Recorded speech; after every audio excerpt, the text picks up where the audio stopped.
ओम श्री गणेशाय नमः।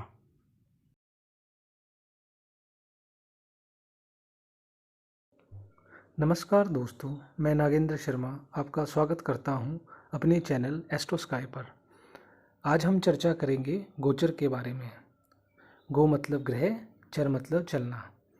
आकाश में जो वर्तमान में ग्रहों की स्थिति होती है, जो उनकी मूवमेंट होती है, पोजीशन होती है, उसे गोचर कहते हैं।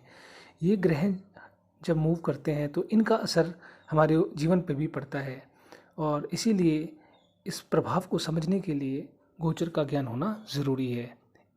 गोचर का भी कुंडली विश्लेषण में सटीक फलादेश करना हो तो इसकी अहम भूमिका रहती है, इसीलिए गोचर समझना ज़रूरी है। आइए श्लोक के माध्यम से ग्रहों की अवधि को समझते हैं। मासम शुक्र बुधादित्यश्च चंद्रः सपाद दिन द्वयम् भूम स्त्री पक्षम जीवो अबधम सार्ध वर्ष द्वयम् शनिः राहु केतु सदा भुक्ते सार्ध में कंतु वत्सरम। आइए अब इस श्लोक को संक्षेप में समझते हैं।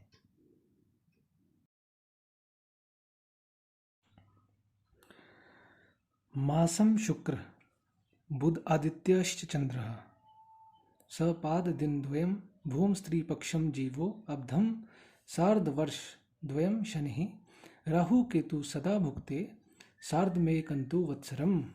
इन तीन लाइन जो है ये इस श्लोक की, इसके माध्यम से हम ग्रहों की अवधि को समझ सकते हैं।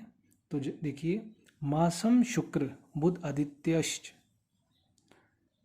मास मतलब एक महीना, शुक्र मासम शुक्र बुध आदित्य, आदित्य मतलब सूर्य, मासम मास मतलब एक महीना, शुक्र बुध और सूर्य, शुक्र बुध और सूर्य एक महीने तक एक राशि पे रहते हैं 30 दिन तक। उसके बाद चंद्र सपाद दिन द्वयम, सपाद दिन मतलब 2.25 दिन, चंद्रमा 2.25 दिन तक एक राशि पे रहता है। भूम स्त्री पक्ष, भूम स्त्री पक्षम जीवो, जीवो अब्दम, भूम स्त्री पक्षम, भूम मतलब मंगल, स्त्री पक्ष मतलब 3 पक्ष, एक महीना 2 पक्षों का होता है, कृष्ण पक्ष और शुक्ल पक्ष। एक पक्ष में 15 दिन होते हैं, तो 3 पक्ष का मतलब हुआ 15 15 15 45 दिन। तो मंगल जो है वो 1.5 महीना 45 दिन तक एक राशि पे रहता है। और उसके बाद जीवो अब्धम, जीवो मतलब बृहस्पति, अब्धम मतलब जीवो अब्धम मतलब 1 वर्ष तक, बृहस्पति 1 वर्ष तक एक राशि पे रहता है।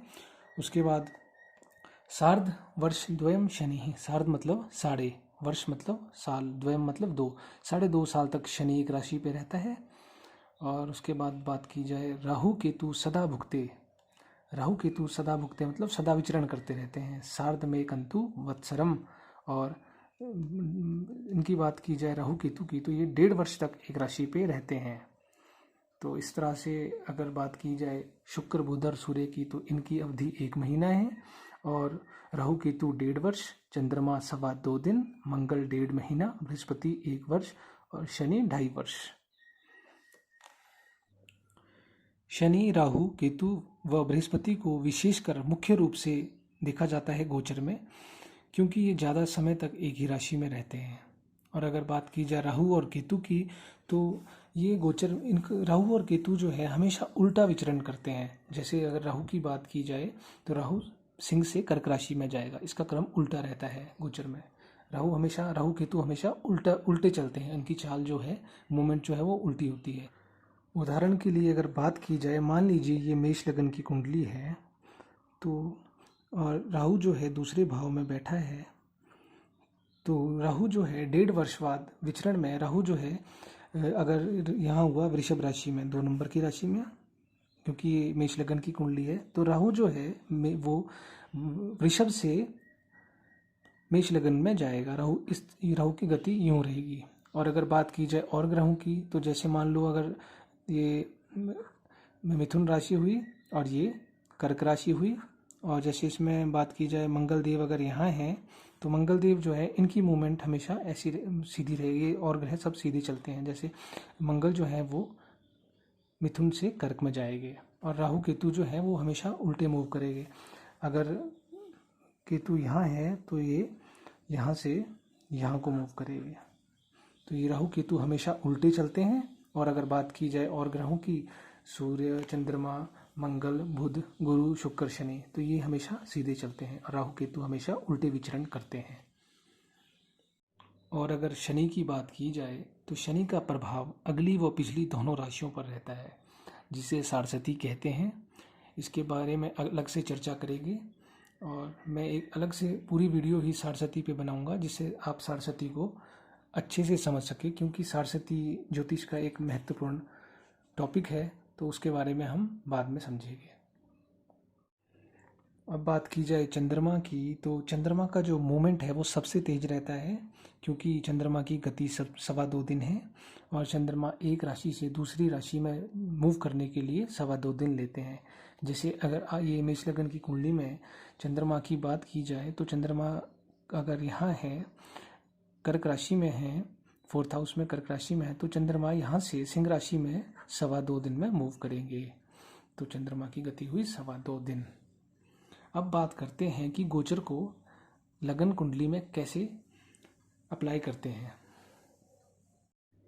अब हम देखेंगे कि लगन कुंडली में गोचर को कैसे अप्लाई करना है। तो सबसे पहले तो हम एक लगन कुंडली ले लेंगे। मैंने ये इस डेट ऑफ बर्थ की समय की लगन कुंडली ले ली है और ये वृश्चिक लगन की कुंडली हमारे पास आ गई, जिसमें अब हम एक वृश्चिक लगन की कुंडली है, तो हम एक वृश्चिक लगन का चार्ट बना लेंगे। और ये जो कुंडली है ये इस समय के गोचर की है। अभी की बात की जाए तो ये समय 11 बजे है और 5 मई 2022 का ये हमने गोचर ले लिया है। और अब हम जो इस समय जो ग्रहों की पोजीशन है वो हम इस वृश्चिक लगन पे रख देंगे। तो इसी के आधार पे अब हम एक अगर लगन कुंडली को देखेंगे तो हम इसी आधार पे चंद्र कुंडली बना लेंगे। तो ये हमने चंद्र कुंडली बना ली, जिसे चंद्र गोचर बोलते हैं। और इसमें हम गोचर के जो ग्रह हैं वो चंद्र कुंडली पे लिख देंगे, जैसा कि मैंने लिख दिया है। चंद्रमा राहु जो है, ये जो है चंद्र कुंडली, इसमें जो है शनि मंगल की बात की जाए तो ये कुंभ राशि में है। और अब हम देखेंगे हम जो ये हमारे पास लगन कुंडली है, इसकी हम योग कारक और मारक ग्रह निकाल लेंगे। अब इस लगन कुंडली में हम योग कारक और मारक ग्रह देखेंगे।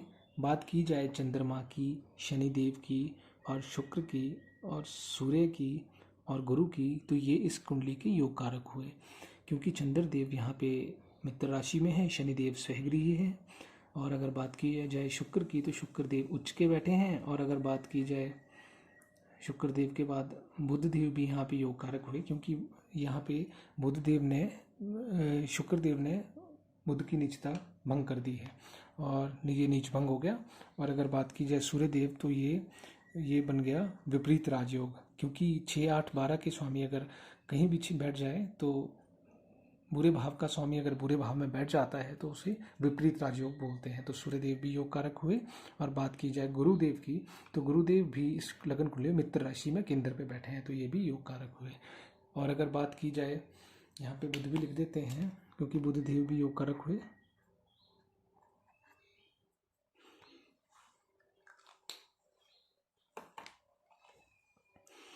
अब बात की जाए केतु देव की और मंगल देव की और राहु देव की, ये तीन इस लगन कुंडली में देखा जाए तो ये नीच हुए। राहु देव नीच हैं और इस कारण से राहु देव नीच होने के कारण से मारक हुए। और अगर बात की जाए मंगल देव की, तो मंगल देव शत्रु राशि में बैठे हैं, तो और ये हुए मारक, और राहु केतु देव भी हुए मारक। तो अब देखते हैं शुभ गोचर का फल।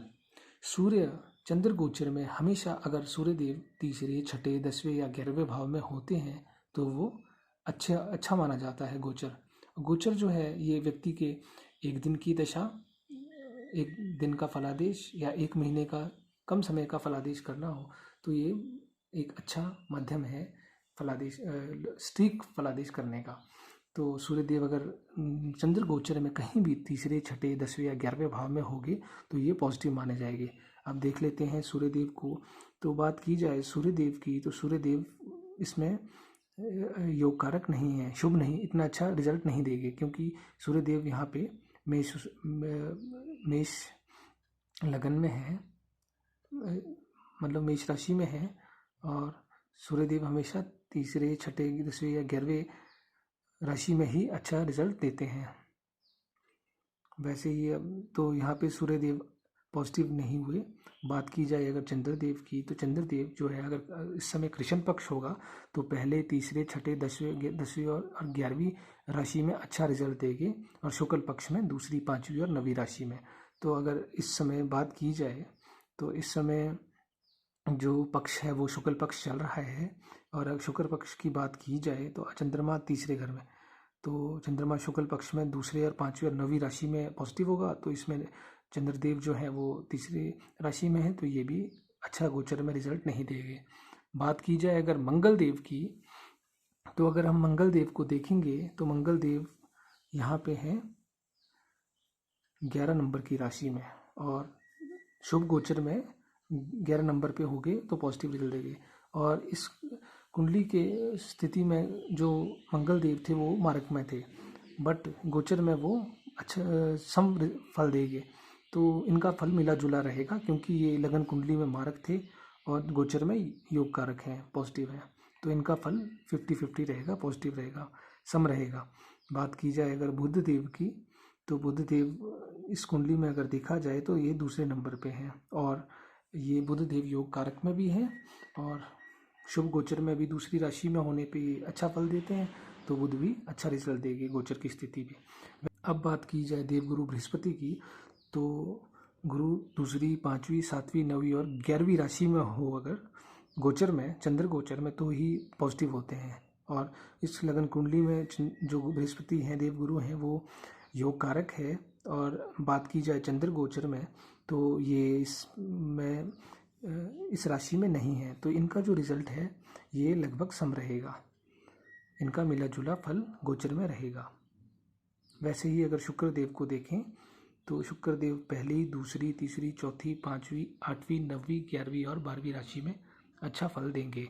और अगर बात की जाए इस चंद्र गोचर में, तो शुक्र देव हैं वो हैं 12 नंबर की राशि में, और शुक्र देव लगन में भी इसी उसमें हैं। और बात की जाए शुभ गोचर में, तो ये मीन लगन में, मीन राशि में अच्छा फल देते हैं, तो इनका रिजल्ट बहुत अच्छा रहेगा। और जब भी गोचर में शुक्र का गोचर होगा या शुक्र की दशा होगी तो उसमें अच्छा रिजल्ट मिलेगा। इसी तरह से हम शनिदेव, राहु और केतु, इन सभी का गोचर भी देखेंगे, और हम एक अच्छा सटीक फलादेश कर सकते हैं गोचर के आधार पे। ये वीडियो थी गोचर के बारे में, कि गोचर क्या होता है और गोचर को हम कैसे अप्लाई करते हैं। दोस्तों, अगर आपको यह वीडियो अच्छी लगी हो तो लाइक कीजिए, शेयर कीजिए और सब्सक्राइब कीजिए। अगर आप न्यू यूज़र हैं तो मेरे चैनल को सब्सक्राइब कीजिए, और अगर आप चाहते हैं कि मेरी वीडियो अपलोड होते ही आपके पास मैसेज आ जाए तो बेल आइकन दबाएं। इस भाग में इतना ही, मिलते हैं अगले भाग में कुछ और जानकारी के साथ। धन्यवाद।